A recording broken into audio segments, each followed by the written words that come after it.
सभामुख महोदय, सबैभन्दा पहिले म आज बजेट र अन्य विषयमा छलफल गर्नुभन्दा अगाडि जानकी मन्दिरकै कुरा उठाउन चाहन्छु। जुन आज विवाह मण्डपमा तालाबन्दी गरिएको छ र यो मलाई के लाग्छ भने हाम्रो प्रदेश सरकारले त्यहाँको छेली ल्याउनुभन्दा अगाडि प्रदेश सरकारले कि त त्यो मण्डपको व्यवस्थापन गर्नुपर्छ कि सञ्चालन कसरी गर्ने, त्यसको नियमावली बनाएर कि कसरी त्यसलाई ह्यान्डओभर लिएर कसरी त्यो सञ्चालन गर्ने तयारी नै नगरिकन यो स्टन्टबाजी गर्नको लागि आफूलाई मैले गरेको छु भनेर देखाउनको लागि सरकारले यस्ता यस्ता कामहरू गर्छन् भने मलाई के लाग्छ भने यस्तो धार्मिक क्षेत्रहरूमा हस्तक्षेप गर्ने कामहरू बन्द होस्, होइन भने यसको राम्रो मेसेज जाने छैन भन्ने मेरो बुझाइ छ। त्यसले गर्दाखेरि म सरकारलाई अनुरोध गर्न चाहन्छु कि त जानकी मन्दिर सञ्चालन कसरी गर्ने, व्यवस्थापन कसरी गर्ने, त्यो सबै प्रक्रिया प्रदेश सरकारले जिम्मा लिएर अगाडि बढ्नुपर्छ। होइन भनेदेखि यस्ता कामहरूमा हात हाल्नु पर्ने हो भन्ने जस्तो मलाई लाग्दैन। त्यसले गर्दाखेरि ध्यान आकर्षण होस् सरकारको। त्यसपछि म हुन त वार्ता भयो, 10 बुँदे सहमति पनि भएको छ, सहमतिहरू पनि हामीले हेर्यौँ। म फेरि भन्न चाहन्छु जुन योजनाहरू एउटै योजनामा दुईटा जिल्ला गाभिएको छ, क्षेत्र होइन पालिका होइन जिल्ला गाभिएको छ, त्यसलाई सञ्चालनमा कसरी ल्याउनुहुन्छ र अझ संशोधनको कुरा गर्नुहुन्छ। मलाई आज पनि सम्झना छ योभन्दा अगाडि 80-81 को बजेट पास हुँदाखेरि यही कसाकसीको बिचमा हामीले संशोधन गर्ने कुरा ल्याएकै थियौँ र म त्यसको प्रत्यक्षदर्शी कुरा गर्दैछु कि संशोधनको प्रक्रियामा अगाडि बढिसक्दा पनि हाम्रा क्याबिनेटका साथीहरूले संशोधन गर्नु हुँदैन भनेर अड्काउनुहुन्छ र यो प्रदेश सभाबाट पास भएको कुरा डस्टबिनमा राख्ने अवस्था हुन्छ। भन्दाखेरि के संशोधन हुन्छ भनेर तपाईँहरूलाई विश्वास लाग्छ र यस्ता संशोधनका कुराहरू हामीले पटक पटक गर्छौँ र आजसम्म संशोधन भएको मलाई थाहा छैन।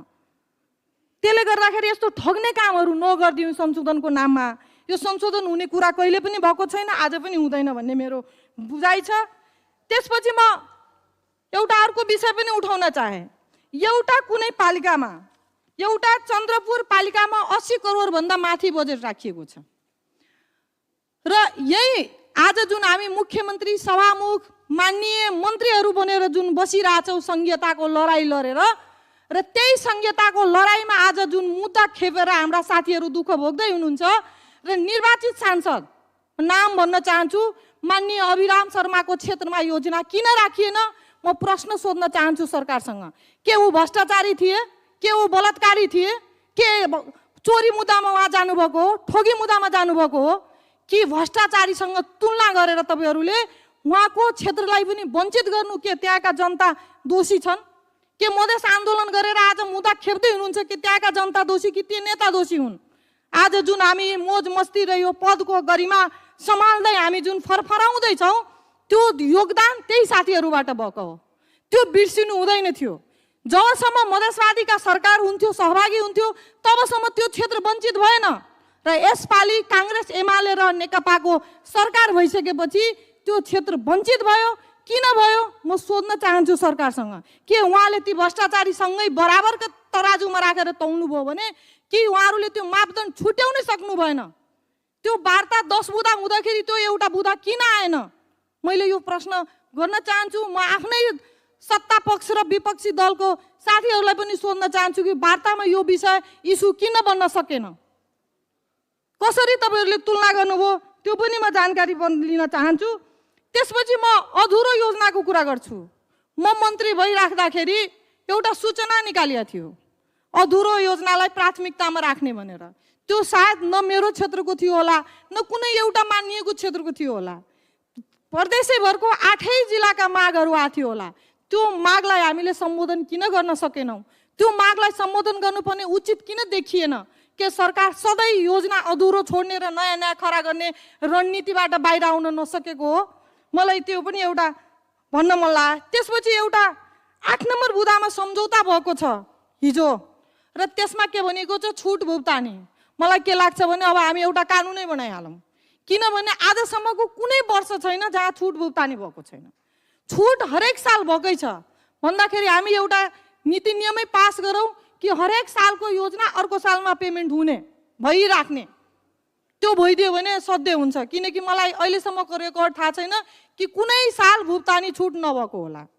भन्दाखेरि हामी एउटा त्यो पास गरौँ कि हरेक साल छुट हुने नै गर्छन् भन्दाखेरि 80 मा गरेको योजनाको 81 मा पेमेन्ट हुने, 81 मा गरेको 82 मा हुन सक्ने, त्यस्तै प्रावधान हामीले बनायो भने यो टन्टै खलास हुन्छ र सधैँको लागि यो काम पुरा हुन्छ जस्तो मलाई लागिरहेछ। त्यसपछि म एउटा अर्को कुरा उठाउन चाहे, योभन्दा अघिल्लो अहिले जुन बितेको आर्थिक वर्षमा 86 अर्बको बजेट हुँदाखेरि घाटा बजेट बनियो भनेर यही मन्त्रीजीहरू यही मान्यजीहरूको कुरा उठ्थ्यो र उहाँहरूले नै भन्ने गर्नुहुन्थ्यो कि धेरैको बजेट बनाइयो र त्यसैको नाममा पटक पटक बजेट लक गर्ने, बजेट पटक पटक रोका गर्ने कामहरू भयो, 20% कटौती भयो। आज फेरि 49 अर्बको बजेट बन्यो भन्दाखेरि के अब चाहिँ बजेट एकैचोटि धेरै आएको हो? कताबाट आयो, कुन कुन स्रोत खुल्यो, खोइ थाहा हुन सकेन। भन्दाखेरि विगतमा के भनिएको थियो भने मुख्यमन्त्री अगाडि नै हुनुहुन्छ र त्यही क्याबिनेटमा म थिएँ, 46 अर्बको बजेट भन्दाखेरि धेरैको बजेट बनाउनु भयो अर्थमन्त्रीजीले, विगतको मुख्यमन्त्रीजीले गल्ती गरिदिनु भयो, त्यसले गर्दाखेरि घटाउनु पर्छ भनेर 20% स्वतः खट्टा गर्ने गरी सबै मन्त्रालयमा व्हिप जारी भयो र त्यसपछि पनि पटक पटक लक गरियो। किन अर्थ मन्त्रालयबाट भने बजेट थोरै खर्च होस्, धेरै भयो भने त घाटामा गइसक्यो सरकार, बजेटै छैन भनेर प्लानको तहत बन्द गरियो। के आज फेरि 49 अर्बको बजेट हामीले पास गर्दैछौँ अनि के अब फेरि भोलिदेखि लक गर्दै र घाटा बजेट भयो, यो चलायो भने पुग्दैन भन्दै फेरि प्लानमा अगाडि बढ्नको लागि यो बुदा राखिएको त होइन र यति बजेट बनाएको त होइन भन्ने मलाई लाग्छ। किनभने होइन भने यसपालि बजेट घटाएर ल्याउनु पर्थ्यो, यति धेरैको बजेट किन ल्याउनु पर्थ्यो, मलाई लागेन यो कुरा। त्यसपछि कुनै कुनै मन्त्रालयमा त बजेट छुट्याइएर राखेको छ, 25 लाख एउटा मन्दिर, 25 लाख एउटा पोखरी, 25 लाख एउटा विद्यालय, लास्टमा 1 करोड छ, मैले बुझेँ त्यो चाहिँ। तर कुनै मन्त्रालयको त्यो एमाउन्ट छुट्याएकै छैन, तर 5-7 वटा योजना एकै ठाउँमा राखेको छ भन्दाखेरि कुन योजनाको कति भनेर कसले छुट्याउने?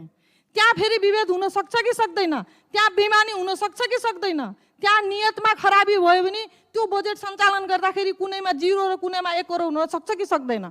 यो डिभाइड गर्ने मापदण्ड कुन ल्याउनुहुन्छ, कुन थर्मामिटर तपाईँहरूले लगाउनुहुन्छ र त्यसलाई डिभाइड गर्ने मापदण्ड के हो, त्यो मैले जानकारी लिन चाहेँ। किनभने मैले त्यहाँ देखेँ कुनै मन्त्रालयमा चाहिँ बजेट छुट्याइएको छ, कुनै मन्त्रालयमा 5-7 वटा योजना एकै ठाउँमा राखेर छुट्याएको चाहिँ मैले देखिनँ। मलाई के लाग्छ भने त्यो छुट्याएर या त राख्नु पर्थ्यो, होइन भने कुन मापदण्ड हो अहिले नै तय गरिदिउँ, होइन भने भोलि तपाईँहरूको मनमर्जीको हिसाबले त्यो मापदण्डहरू होला, कुनैमा 50 लाखको काम होला, कुनैमा 5 लाखको काम पनि नहोला र केही न केही बहाना हुन्छ। किनभने काम गर्न खोजिएन भने बहाना त धेरै खोज्न सकिन्छ, गर्न पो सजिलो छैन, न बिगार्न त साह्रै सजिलो छ, जति पनि बिगार्न सकिन्छ। त्यसले गर्दाखेरि म सरकारसँग के अनुरोध गर्न चाहेँ भने कुन क्षेत्रमा कुन योजनाको कति पैसा हो भनेर सायद छुट्याएर राख्नु पर्थ्यो, नत्र भने यो फेरि जुन साउनदेखि तपाईँ काम सुरु गर्ने कुरा गर्दै हुनुहुन्छ यो एउटा ठुलो बहाना मिल्नेछ कि साउनबाट कार्यक्रम सञ्चालन हुन सक्ने अवस्था मैले देख्दिनँ। किनकि त्यसैको नाममा त्यो योजनाहरू रोकिनेछ र हाम्रा जुन कर्मचारी साथीहरू यो टुङ्ग्याउने कसले भनेर पन्छाउनुहुन्छ र भोलि तपाईँ टेन्डर गर्न नि अप्ठ्यारो हुने, टेन्डरै गर्न नसक्ने अवस्थामा पुग्नु होला।